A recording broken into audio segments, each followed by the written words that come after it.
So hello everyone and welcome to this teeny tiny summer tutorial special, and I basically want to introduce you to the project which I did together with Stephanie from Studio Specht, and she's a super nice graphic designer and she wanted to work together with a 3D artist, which in this case was me. And I just want to show you some things from the project. So here are some of the final works which we did together, and I'm quickly going through. The idea was to do something with myzel, which is the mushroom roots, and yeah, here are some things of the rendering, and I painted the rendering with the Oculus glasses.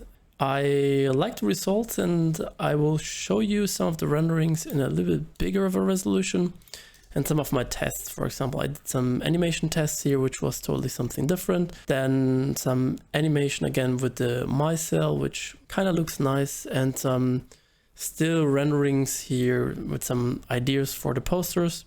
And yeah, I don't know, I still like this. And I used her poster work to implement it as a material, or I just used some quick sketches of my rendering into her poster work.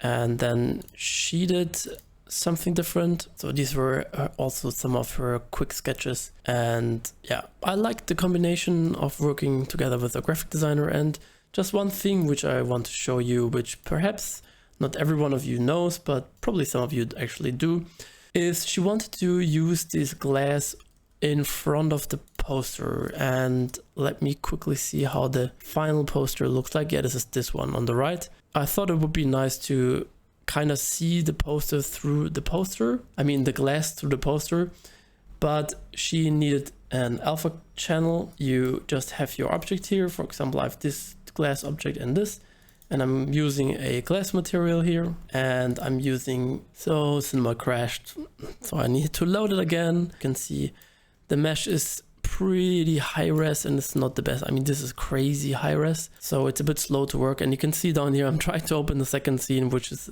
super slow to load. But let's switch to our render view. Let's have a look what we got there. So this is the rendering, which we can later place on to our poster. But the problem is the background is pretty dark. I mean, in this case, it kind of looks nice, but I want the effect that the poster is shining through the glass rendering. And let me also see if there's an old example in there as well. No. And we are doing this by, well, actually, now you can see that the second animation directly opened and even started rendering. There, I want to switch to startup, and this is, I remeshed the paintings from the VR glasses, and it was very quick and fast. So you can see the mesh looks good, and I just have some field force, and I dragged in one of the meshes as a field force center, and you need to increase the radius so all the objects are affected. And then the animation is kind of subtle but also kind of nice, so we have a bit of attraction at the end, and it's simulated quite quick. And also you can see these areas are super nice, where we have these tiny rope thingy things happening here. And yeah, perhaps someone of you still has a VR glass, and perhaps it's a good time to retest like the old device and paint something and perhaps get a nice animation here.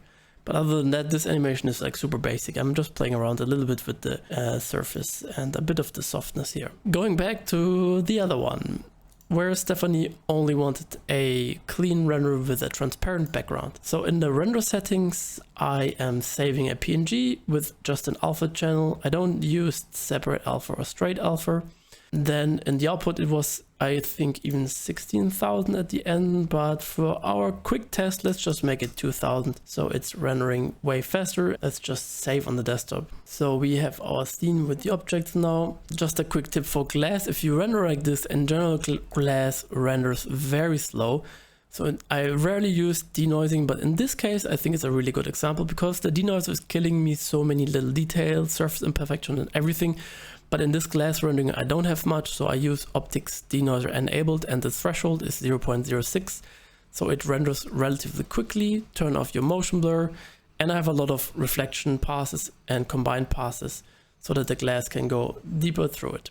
Let's render this one and see how it looks. And also for this one, you can see I'm using a bigger bucket size, 256 instead of 128. And if you watch again the old video from last month, you should definitely do that to save up some render time.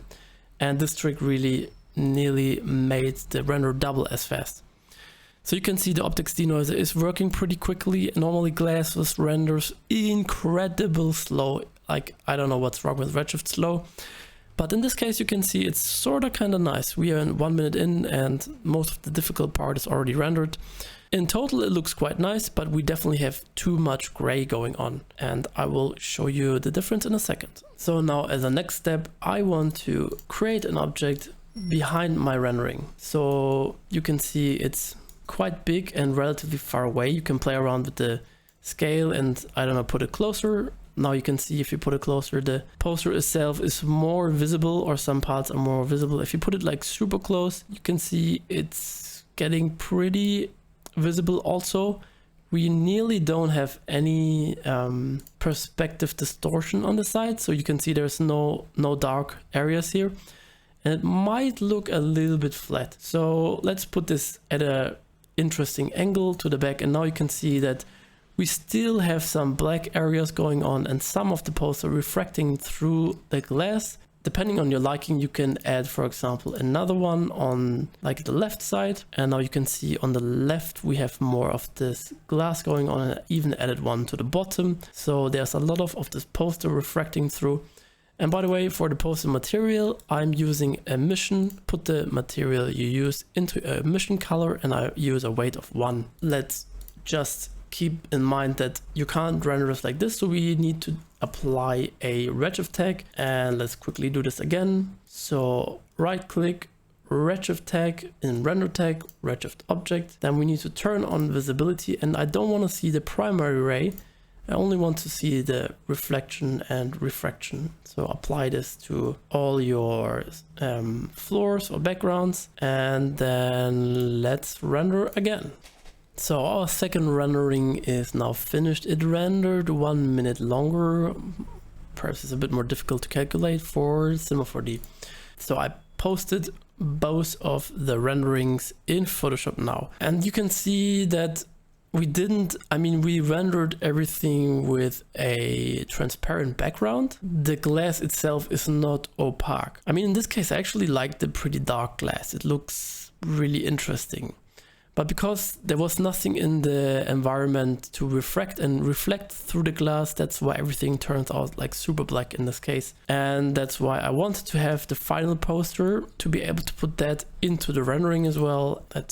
Place it, and overall the rendering is a bit too dark. You can see the grays are a bit burned out. So if we change the contrast a little bit, it fits nicer to the poster. And then perhaps the saturation could also go like a little bit higher, so that we are more matching the background. And now I think the poster feels way nicer because the background and the foreground are sort of melting together. And I think what Stephanie also did, she moved the type not to the bottom layer, more to the front layers, so everything is a bit more fused together. So yeah, this was my super quick introduction in working together with a 2D artist, and I hope you have been inspired and you find someone to work together and make an interesting combination of a 3D rendering and a 2D poster or artwork or whatever. And by the way, if you're doing something, please tag me. I would really love to see what's going on, because I think like 3D and 2D is not yet so much combined. I don't know, or I only see bad combinations and I never think about it. So yeah, enjoy the rest of the summer and have a good time. Bye bye.